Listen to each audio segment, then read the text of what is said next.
ইসরায়েলের হামলায় নিহত ইরানের সর্বোচ্চ নেতা আয়াতুল্লাহ আলী খামেনির শেষ বিদায় উপলক্ষে 7 দিনের রাষ্ট্রীয় শোকানুষ্ঠান জানাজা ও শোভাযাত্রার আনুষ্ঠানিকতা শুরু হয়েছে শুক্রবার থেকে। এ উপলক্ষে ইরান ও ইরাকের বিভিন্ন শহরে ধারাবাহিক ধর্মীয় ও রাষ্ট্রীয় কর্মসূচির আয়োজন করা হয়েছে। শুরু হয়েছে ইরানের প্রয়াত সর্বোচ্চ নেতা আয়াতুল্লাহ আলী খামেনির শেষ বিদায়ের কর্মসূচি। 7 দিনের কর্মসূচির প্রথম দিন শুক্রবার তেহরানে বিভিন্ন দেশের প্রতিনিধি, জ্যেষ্ঠ সরকারি কর্মকর্তা ও ধর্মীয় নেতারা তাঁর প্রতি শেষ শ্রদ্ধা জানান। জাতীয় সংসদের স্পিকার হাফিজউদ্দিন আহমেদ বীর বিক্রমের নেতৃত্বে শ্রদ্ধা জানিয়েছে বাংলাদেশ প্রতিনিধি দল। পাকিস্তান থেকে গেছেন প্রধানমন্ত্রী শাহবাজ শরীফ নিজেই। আরেক প্রতিবেশী আফগানিস্তান থেকে এসেছেন ফাতেমিউন ব্রিগেড ও শিয়া মিলিশিয়াদের প্রতিনিধিরা।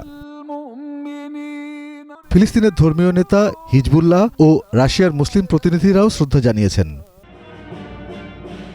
প্রয়াত ইরানি নেতার কফিনটি রাখা হয়েছে তেহরানের গ্র্যান্ড মোসাল্লা মসজিদে। সর্বসাধারণের শ্রদ্ধা নিবেদনের জন্য 5 জুলাই পর্যন্ত এখানেই থাকবে মার্কিন ইসরায়েলি হামলায় তাঁর সাথে নিহত পরিবারের অন্য সদস্যদের কফিনও। দেশের বৃহত্তম এই মসজিদ অনেকদিন ধরেই ধর্মীয় ও রাষ্ট্রীয় গুরুত্বপূর্ণ আয়োজনের ভেন্যু। আমি বুঝি নির্মাণের শিল্প, সালাম স্টিল বোঝে durability. Salam steel, most durable steel. 6 জুলাই তেহরানের রাজপথে হবে কফিন নিয়ে শোক শোভাযাত্রা। পরদিন মরদেহ রাজধানী থেকে প্রায় 120 কিলোমিটার দক্ষিণে পবিত্র শহর কোমে নেওয়া হবে।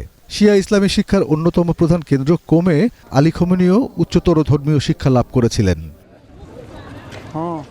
8 জুলাই মরদেহ ইরাকে নেওয়া হবে। নাজাফ আন্তর্জাতিক বিমানবন্দরে রাষ্ট্রীয় শ্রদ্ধা জ্ঞাপনের পর প্রথমে নাজাফ ও পরে কারবালায় শবযাত্রা কর্মসূচি রাখা হয়েছে।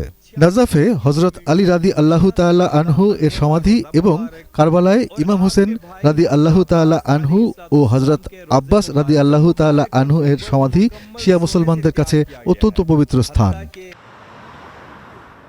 9 জুলাই শোক কর্মসূচির শেষ দিনে আয়াতুল্লাহ আলী খামেনির মরদেহ আবার ইরানে ফিরিয়ে আনা হবে। তার জন্মস্থান মাশহাদের ইমাম রেজা আলাইহি ওয়াসাল্লামের মাজার প্রাঙ্গণে শেষ শ্রদ্ধায় শায়িত হবেন এই নেতা।